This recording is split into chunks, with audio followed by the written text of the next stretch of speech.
The history of Turkmenistan is largely shrouded in mystery. Its past since the arrival of Indo-European Iranian tribes around 2000 BC is often the starting point of the area's discernible history. Early tribes were nomadic or semi-nomadic due to the arid conditions of the region, as the steppe culture in Central Asia was an extension of a larger Eurasian series of horse cultures which spanned the entire spectrum of language families, including the Indo-Europeans and Turko-Mongol groups. Some of the known early Iranian tribes included the Massagatae, Scythians/Sakas, and early Soghdians. Turkmenistan was a passing point for numerous migrations and invasions by tribes which gravitated towards the settled regions of the south, including ancient Mesopotamia, Elam, and the Indus Valley Civilization. The region's written history begins with the region's conquest by the Achaemenid Empire of ancient Iran, as the region was divided between the satraps of Margiana, Khwarezmia, and Parthia. Later conquerors included Alexander the Great, the Parnai, Ithalites, Iranian Huns, Gokturks, Sarmatians, and Sassanid Iranians. During this early phase of history, the majority of Turkmenistan's inhabitants were either adherents of Zoroastrianism or Buddhism, and then the region was largely dominated by Iranian peoples. These incursions and epochs, though pivotal, did not shape the region's history as the invasions of two later invading groups, Arabs and the Oghuz Turks.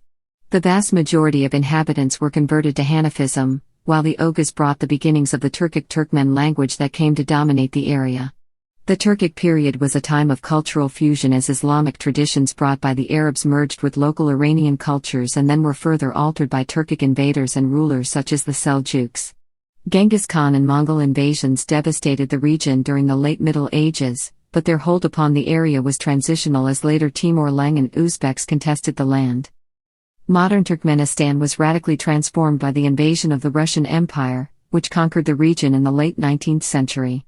Later, the Russian Revolution of 1917 would ultimately transform Turkmenistan from an Islamic tribal society to a totalitarian Leninist one during the Soviet era. Independence came in 1991, as Post-Niyazov, a former local Communist Party boss, declared himself absolute ruler for life as Turkmenbashi, or leader of the Turkmen, and transitioned the newly independent Turkmenistan into an authoritarian state under his absolute control, and has thus far resisted the democratization that has influenced many of the other former Soviet republics. Niyazov ruled until his death on December 21, 2006. Ancient history. Scant remains point to early human settlements east of the Caspian Sea, possibly including Neanderthals, although the archaeology of the region as a whole is under-researched. Bronze Age and Iron Age finds support the probability of advanced civilizations in the area, including finds associated with the society known to scholars as the Bactria Margiana archaeological complex, near the modern cities of Mary, Jeytun and Gonartepe. By 2000 BCE, Indo-European peoples had settled throughout the region. Most of the present-day Turkmenistan was occupied by Mak-related societies and the Dai, a tribal confederation located immediately east of the Caspian. The Massagatae and Scythians were also present, immediately north of Mak and the Dai. Alexander the Great conquered the territory in the 4th century BC on his way to South Asia. In 330 BC, Alexander marched northward into Central Asia and founded the city of Alexandria near the Murghab River. Located on an important trade route, Alexandria later became the city of Merv. The ruins of Alexander's ancient city are still to be found and have been extensively researched. After Alexander's death, his empire quickly fell apart. It was ruled by Seleucids before the satrap of Parthia declared independence. The Parthians, fierce, nomadic warriors from the north of Iran, then established the kingdom of Parthia, which covered present-day Turkmenistan and Iran. The Parthian kings ruled their domain from the city of Nisa, an area now located near the modern-day capital of Ashgabat, founded by Arsaces I, and was reputedly the royal necropolis of the Parthian kings, although it has neither been established that the fortress at Nisa was a royal residence nor a mausoleum. Excavations at Nisa have revealed substantial buildings, mausoleums and shrines, many inscribed documents, and a looted treasury. Many Hellenistic artworks have been uncovered, as well as a large number of ivory rhytons, the outer rims decorated with Iranian subjects or classical mythological scenes.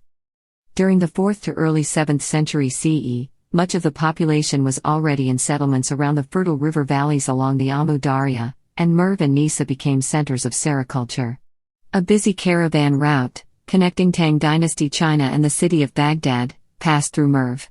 Thus, the city of Merv constituted an important prize for any conqueror. Arab conquests and Islamization. Central Asia came under Arab control after a series of invasions in the late 7th and early 8th centuries and was incorporated into Islamic Caliphate divided between provinces of Mawar and Khorasan. The Arab conquest brought the religion of Islam to all of the peoples of Central Asia. The city of Merv was occupied by the lieutenants of the Caliph Uthman ibn Affan, and was constituted as the capital of Khorasan. Using this city as their base, the Arabs, led by their commander Qutayba ibn Muslim, brought under subjection Balkh, Bukhara, Fergana, and Kashgaria, and penetrated into China as far as the province of Kansu early in the 8th century. Merv achieved some political spotlight in February 748 when Abu Muslim declared a new Abbasid dynasty at Merv, and set out from the city to conquer Iran and Iraq and establish a new capital at Baghdad. Abu Muslim was famously challenged by the goldsmith of Merv to do the right thing and not make war on fellow Muslims. The goldsmith was put to death. In the latter part of the 8th century, Merv became obnoxious to Islam as the center of heretical propaganda preached by al-Muqanna, the veiled prophet of Khorasan. Present Turkmenistan was ruled by Tahirids between 821 and 873. In 873, Arab rule in Central Asia came to an end as a result of the Safarid conquest. During their dominion, Merv, like Samarkand and Bukhara, was one of the great schools of learning, and the celebrated historian Yaqut studied in its libraries. Merv produced a number of scholars in various branches of knowledge, such as Islamic law, hadith, history, literature, and the like. Several scholars have the name Marwazi designating them as hailing from Merv. But Safarid rule was brief and they were defeated by Samanids in 901. The Samanid dynasty weakened after second half of 10th century and Ghaznavids took present Turkmenistan in 990s. But they challenged with Seljuks, newcomers from north. Seljuks' decisive victory against them, present Turkmenistan was passed to them in 1041. Oghuz tribes. The origins of the Turkmen may be traced back to the Oghuz confederation of nomadic pastoral tribes of the early Middle Ages, who lived in present-day Mongolia and around Lake Baikal in present-day southern Siberia. This confederation was composed of Turkic-speaking peoples who formed the basis of powerful steppe empires in Inner Asia. In the second half of the 8th century, Oghuz components migrated through Jungaria into Central Asia, and Arabic sources located them under the term Guz in the area of the Middle and Lower Surdarya in the 8th century. By the 10th century, the Oghuz had expanded west and north of the Aral Sea and into the steppe of present-day Kazakhstan, absorbing not only Iranians but also Turks from the Kipchak and Karluk ethno-linguistic groups.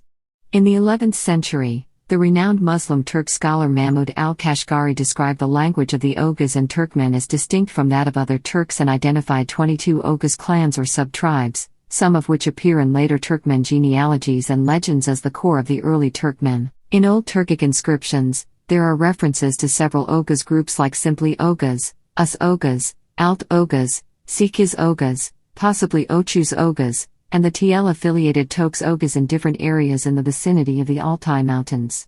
Despite the similarity of names, the Toks Oghuz Confederation, from whom emerged the founders of the Uyghur Khaganate, was distinct from the Transoxanian Oghuz Turks who'd later found the Oghuz Yabu state. For instances, Istakari and Muhammad ibn Mahmad al-Tusi kept the Toks Oghuz and Oghuz distinct, and Ibn al-Faqih mentioned the infidel Turk Oghuz, the Toks Oghuz, and the Karluk even so. Golden notes the confusion in latter Gok Turks and Uyghurs inscriptions, where Oghuz apparently referred to Toks Oghuz or another tribal grouping, who were also named Oghuz without a prefixed numeral.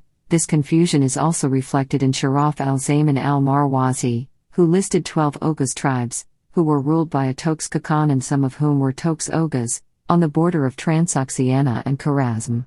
At most, the Oghuz were possibly led by a core group of Toks Oghuz clans or tribes. Likewise, Karluks and Oghuz Turks were distinct even though both were known as Turkmens in the 11th century, yet much later, Ilkhanate politician Rashid al-Din Hamadani in his Jami al-Tawarik mentions Karluks as of the Oghuz tribes. Oghuz expansion by means of military campaigns went at least as far as the Volga River and Ural Mountains, but the geographic limits of their dominance fluctuated in the steppe areas extending north and west from the Aral Sea. Accounts of Arab geographers and travelers portray the Oghuz ethnic group as lacking centralized authority and being governed by a number of kings and chieftains. Because of their disparate nature as a polity and the vastness of their domains, Oghuz tribes rarely acted in concert. Hence, by the late 10th century, the bonds of their confederation began to loosen. At that time, a clan leader named Seljuk founded a dynasty in the empire that bore his name on the basis of those Oghuz elements that had migrated southward into present-day Turkmenistan and Iran. The Seljuk Empire was centered in Persia, from which Oghuz groups spread into Azerbaijan and Anatolia. After the fall of Gokturk Kingdom, Oghuz tribes migrated to the area of Transoxiana, in western Turkestan, in modern Kazakhstan and Kyrgyzstan. This land became known as the Oghuz steppe, which is an area between the Caspian and Aral seas. Ibn al-Athir, an Arab historian, stated that the Oghuz Turks had come to Transoxiana in the period of the Caliph al-Mahdi in the years between 775 and 785. In the period of the Abbasid Caliph al-Mamun, the name Oghuz starts to appear in the Islamic historiography. By 780 AD, the eastern parts of the Sir Daria were ruled by the Karluk Turks and the western region was ruled by the Oghuz Turks. The name Turkmen first appears in written sources of the 10th century to distinguish those Oghuz groups who migrated south into the Seljuk domains and accepted Islam from those that had remained in the steppe. Gradually, the term took on the properties of an ethnonym and was used exclusively to designate Muslim Oghuz, especially those who migrated away from the Surdarya basin. By the 13th century, the term Turkmen supplanted the designation Oghuz altogether. The origin of the word Turkmen remains unclear. According to popular etymologies as old as the 11th century, the word derives from Turk plus the Iranian element manand, and means resembling a Turk. Modern scholars, on the other hand, have proposed that the element man/men acts as an intensifier and have translated the word as pure Turk or most Turk-like of the Turks. Seljuks. In the 11th century, Seljuk domains stretched from the delta of the Amu Darya Delta into Iran, Iraq, the Caucasus region, Syria, and Asia Minor. In 1040 the Seljuk Turks crossed the Oxus from the north, and having defeated Masud, Sultan of Ghazni, raised Togrul Beg, grandson of Seljuk, to the throne of Iran, founding the Seleucid dynasty, with its capital at Nishapur. A younger brother of Togrul, Daud, took possession of Merv and Herat. Togrul was succeeded by his nephew Alp Arslan, who was buried at Merv. It was about this time that Merv reached the zenith of her glory. In 1055 Seljuk forces entered Baghdad, becoming masters of the Islamic heartlands and important patrons of Islamic institutions. Until these revolts, Turkmen tribesmen were an integral part of the Seljuk military forces. Turkmen migrated with their families and possessions on Seljuk campaigns into Azerbaijan and Anatolia, a process that began the Turkification of these areas. During this time, Turkmen also began to settle the area of present-day Turkmenistan. Prior to the Turkmen habitation, most of this desert had been uninhabited, while the more habitable areas along the Caspian Sea, Kopet Dag Mountains, Amu Darya, and Murgap River were populated predominantly by Iranians. The city-state of Merv was an especially large sedentary and agricultural area, important as both a regional economic cultural center and a transit hub on the Silk Road. The last powerful Seljuk ruler, Sultan Sanyar, witnessed the fragmentation and destruction of the empire because of attacks by Turkmen and other tribes. During the reign of Sultan Sanyar or Sanjar of the same house, in the middle of the 11th century, Merv was overrun by the Turkish tribes of the Guz from beyond the Oxus. It eventually passed under the sway of the rulers of Khwarezm. After mixing with the settled peoples in Turkmenistan, the Oghuz living north of the Kopet Dag Mountains gradually became known as the Turkmen. The Seljuk Empire broke down in the second half of the 12th century, and the Turkmen became independent tribal federation. Mongols and Timurids. In 1157, the rule of Seljuk's dynasty came to an end in the province of Khorasan. The Turkic rulers of Khiva took control of the area of Turkmenistan, under the title of Kramshahs in 1221. Central Asia suffered a disastrous invasion by Mongol warriors who swept across the region from their base in eastern Asia. Under their commander, Genghis Khan, founder of the Mongol Empire, the Mongols conquered Kram and burned the city of Merv to the ground. The Mongol leader ordered the massacre of Merv's inhabitants as well as the destruction of the province's farms and irrigation works, which effectively ended the Iranian dominance in urban areas and agricultural communities of Krym. These areas were soon repopulated by the Turkmen, who survived the invasion and had retreated northward to the plains of Kazakhstan or westward to the shores of the Caspian Sea. After the division of the Mongol Empire, present Turkmenistan was passed to Massagatae Khanate, except southernmost part was belonged to Ilkhanate. Small, semi-independent states arose under the rule of the region's tribal chiefs later in the 14th century. In the 1370s, Emir Timur, one of the greatest conquerors in human history, captured Turkmen states once more and established the short-lived Timurid Empire, which collapsed after Timur's death in 1405, when Turkmens became independent once again. New political arrangements.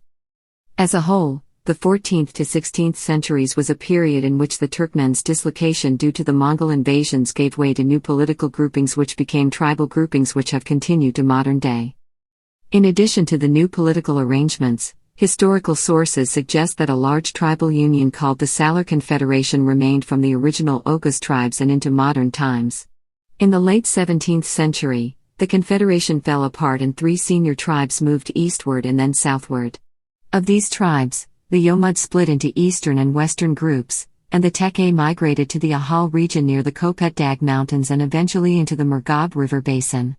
Other Salar tribes moved into the region near the Amu Darya Delta and into other parts of modern-day southeast Turkmenistan. Salar groups also live in Turkey, Afghanistan, Uzbekistan, and China. Turkmenistan in the 16th and 17th centuries. The history of Turkmenistan from the 16th until the 19th century is mostly known by the relations with the states of Iran, Khiva, Bukhara, and Afghanistan. Wars of the period took place mostly in the lands of Turkmenistan. The invasion of the Khan of Khiva, Abul Ghazi Bahadur Khan, from 1645 to 1663, caused some difficulties to the Turkmens, coupled with the impact of the drought that occurred at about the same period. Most of the Turkmens within the Khanate moved to areas around Ahal, Atrek, Murghab, and Tayhan. In this period, many of the Turkmens tribes living around the Aral Sea also migrated because of pressures from both the Khiva Khanate and the Kalmyks, and migrated to Astrakhan and Stavropol in the northern Caucasus. Popular epics such as Koroglu, and other oral traditions, took shape during this period, which could be taken as a beginning of Turkmen nation. The poets and thinkers of the time such as Devlet Mehmed Azadi and Magdumgli Pirigi became a voice for an emerging nation, calling for unity, brotherhood and peace among Turkmen tribes. Magdumgli Pirigi is venerated in Turkmenistan as the father of national literature. Most of present Turkmenistan was divided between Khanates of Khiva and Bukhara, except southernmost parts were handed to Persia. Nader, Shah of Persia, conquered it in 1740, but after his assassination in 1747, Turkmen lands were recaptured by Uzbek Khanates of Khiva and Bukhara. During the 1830s, the Tekke Turkmen, then living on the Tayhan River, were forced by the Persians to migrate northward. Khiva contested the advance of the Teks, but ultimately, about 1856, the latter became the sovereign power of southern and southeastern parts of present Turkmenistan. Russian colonization and Great Game. In the 18th century, Turkoman tribes came into contact with Tsarist Empire. The Russian Empire began to move into the area in 1869 with the establishment of the Caspian seaport of Krasnovodsk, present-day Turkmenbashi. After the suppression of the Emirate of Bukhara and the Khanate of Khiva, the Turkmen area remained independent. Russians decided to move into Transcaspian region, allegedly to subdue Turkmen slave trade and banditry. The service of some Turkmen tribes, especially the Yomut, for the Khavan Khan, also encouraged the Russia to punish them by raids into Kharazm, which killed hundreds. These wars culminated in the Battle of Gyeoktepe in 1881, where General Skobelov massacred 7,000 Turkmens at the desert fortress of Gyeokdeep, near modern Ashgabat. Another 8,000 were killed trying to flee across the desert. In September of that year, Qajar Iran signed the Treaty of Akal with Imperial Russia, which officially recognized the territory that today incorporates modern Turkmenistan as part of the Russian Empire. By 1894, Imperial Russia had taken control of almost all of Turkmenistan except around part of Konya Urganch was in Khiva and around part of Charju was in Emirate of Bukhara. The Trans-Caspian Railway was started from the shores of the Caspian in 1879 in order to secure Russian control over the region and provide a rapid military route to the Afghan border. In 1885 a crisis was precipitated by the Russian annexation of the Panjshir Oasis, to the south of Merv, on a territory of modern Afghanistan, which nearly led to war with Britain, as it was thought that the Russians were planning to march on to Herat in Afghanistan. Until 1898 Transcaspia was part of the Governor-Generalship of the Caucasus and administered from Tiflis, but in that year it was made an oblast of Russian Turkestan and governed from Tashkent. Nevertheless, Turkestan remained an isolated colonial outpost, with an administration that preserved many distinctive features from the previous Islamic regimes, including Qadi's courts and a native administration that devolved much power to local axakals. In 1897 the Trans-Caspian Railway reached Tashkent, and finally in 1906 a direct rail link with European Russia was opened across the steppe from Orenburg to Tashkent. This led to much larger numbers of Slavic settlers flowing into Turkestan than had hitherto been the case, and their settlement was overseen by a specially created migration department in St. Petersburg. This caused considerable discontent amongst the local Turkmen population, as mainly Russian-populated cities such as Ashgabat appeared. The best-known military governor to have ruled the region from Ashgabat was probably General Kuropatkin, whose authoritarian methods and personal style of governance made the province very difficult for his successors to control and led to a revolt in 1916. Consequently, the administration of Transcaspia became a byword for corruption and brutality within Russian Turkestan, as Russian administrators turned their districts into petty fiefdoms and extorted money from the local population. In 1908 Count Konstantin Konstantinovich Palin led a reforming commission to Turkestan which produced a monumental report detailing these abuses of power, administrative corruption and inefficiency. Revolution and Civil War.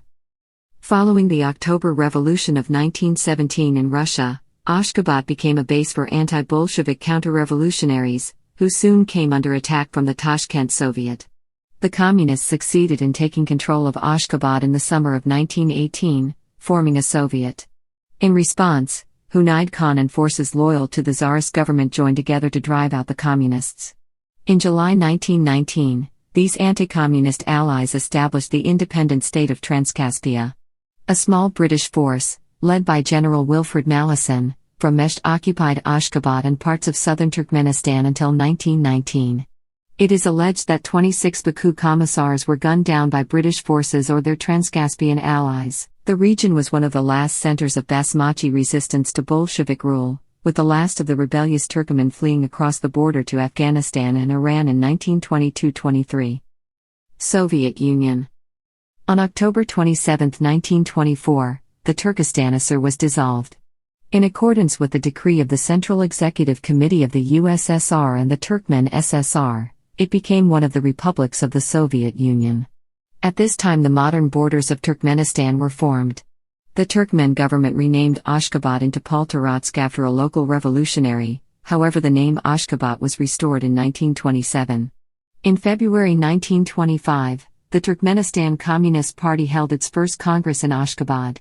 From this period onward the city experienced rapid growth and industrialization, although it was severely disrupted by the October 1948 Ashgabat earthquake. With an estimated surface wave magnitude of 7.3, the earthquake killed 10,000 to 110,000. According to other local sources, two-thirds of a population of 176,000 inhabitants perished. In the 1950s, the 1,375-kilometer-long Karakum Canal was built. Draining the Amu Darya River, it enabled huge areas to be opened for cotton production. It also greatly diminished the inflow of water to the Aral Sea, resulting in an ecological catastrophe. Turkmenistan was not among the most economically developed Soviet republics, with a largely agrarian economy. This is despite exploration and exploitation of enormous oil and gas resources. Discovery of 62 trillion cubic feet Daltabad gas field in the 1960s became the largest gas field find in the world outside Russia and Middle East. Independence and Turkmenbashi. Turkmenistan became independent on October 27, 1991, amidst the dissolution of the Soviet Union. The former head of Turkmenistan's Communist Party at the time of independence, Saparmurat Niyazov, was elected president of the newly independent nation in an uncontested election. At the 25th Congress of the Communist Party of Turkmenistan in the autumn of 1991, the party decided to dissolve itself, a process that continued into 1992. In its place, the Turkmenistan Democratic Party was organized, and on December 16, 1991, Saparmurat Niyazov, who was elected president of Turkmenistan in October 1990, signed a decree officially conferring TDP membership on former TCP members.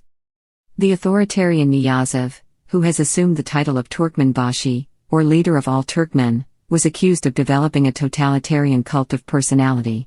His opus, the Runama, was made a mandatory reading in Turkmenistan schools, and months of the calendar were renamed after members of his family. Opposition parties are banned in Turkmenistan, and the government controls all sources of information. In December 1999, Turkmenistan's constitution was amended to allow Niyazov to serve as president for life. Niyazov was the main proponent of Turkmenistan's constitutional neutrality. Under this policy, Turkmenistan does not participate in any military alliance and does not contribute to United Nations monitoring forces. This in fact means an internal isolation of Turkmenistan from world politics. In late 2004, Niyazov met with former Canadian Prime Minister Jean Chrétien to discuss an oil contract in Turkmenistan for a Canadian corporation. In March 2005, news of this meeting caused an uproar amongst opposition circles in Canada, who claimed the affair could damage Chrétien's legacy. In 2005, Niyazov announced that his country would downgrade its links with the Commonwealth of Independent States, a loose alliance of post-Soviet states. He furthermore promised free and fair elections by 2010 in a move that surprised many Western observers. Death of Niyazov. Niyazov acknowledged having heart disease in November 2006. On December 21, 2006, Niyazov died unexpectedly, leaving no heir apparent and an unclear line of succession.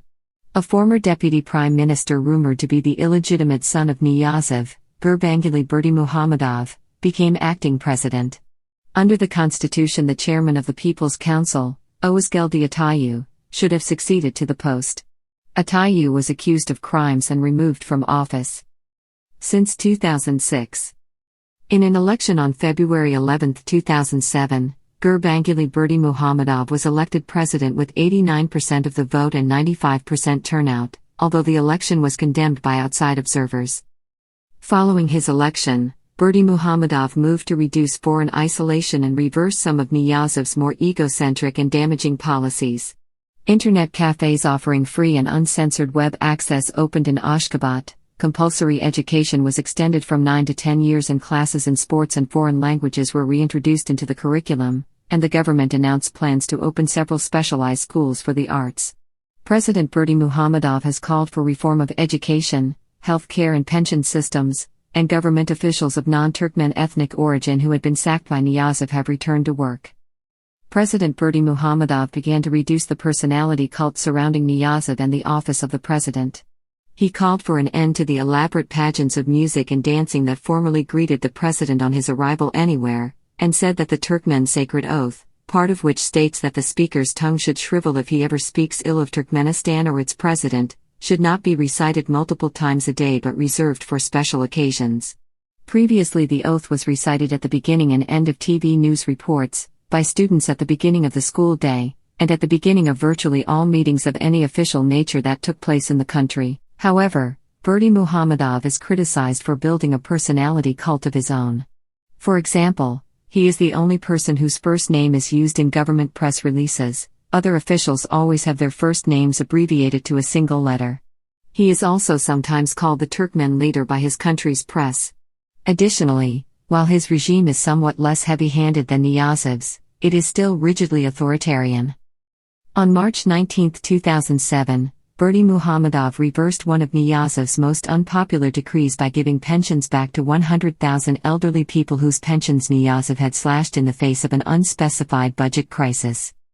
On March 20, in a decision of significant symbolic weight in the ongoing rejection of Niyazov's personality cult, he abolished the power of the president to rename any landmarks, institutions, or cities. On March 31, 2007, the 20th Congress of the Halk Maslahati began in the city of Mary. New laws relating to agricultural efficiency were passed, and it was decreed that school teachers' wages would soon rise by 40%. On May 12, Russia and Turkmenistan announced that they had reached an agreement to build a new natural gas pipeline from Turkmenistan to Russia, via Kazakhstan. This has led to speculation that the European Union will become more energy dependent on Russia, which buys Turkmen gas at below market prices, and that as a result Russia's political influence in Eastern Europe may increase. On May 16, in what was described as one of his boldest moves up to that time, Berdimuhamedov sacked a high-ranking security official who had been instrumental in building and maintaining the late President Niyazov's extensive cult of personality. According to official Turkmen news media, Akmirat Recep, the head of the Presidential Security Service, was removed from office by presidential decree and transferred to another job. The nature of this job was not specified. On June 14, Berdimuhamedov reopened the Turkmen Academy of Sciences, which had been shut down by his predecessor. According to reports, as of June 25, Berdimuhamedov had also ordered the closure of the International Fund of Saparmurat Niyazov, the former Turkmenbashi's personal private fund, and stated his intent to begin a series of reforms in the military. Berdimuhamedov celebrated his 50th birthday on June 29, 2007. He was awarded the Watan Order for his outstanding achievements, a gold and diamond pendant weighing about 1 kilogram. The president also published his biography and held a gala birthday celebration. The government also issued 400 gold and silver coins decorated with the president's portrait. In 2008, Berdimuhamedov restored the traditional names of the months and days of the week, and announced plans to move the infamous gold rotating statue of Niyazov from Ashgabat's central square. He has not, however, moved toward Western-style democracy. In September 2008, a new constitution was accepted by the People's Council. Parliamentary elections under this new constitution were held on December 14, 2008.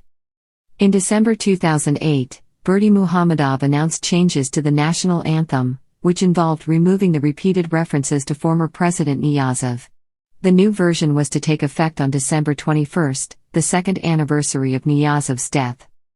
In February 2017, President Gurbanguly Berdimuhamedov was re-elected for a third term in office, after receiving 97.69% of all votes according to official results. He continued to rule as authoritarian strongman.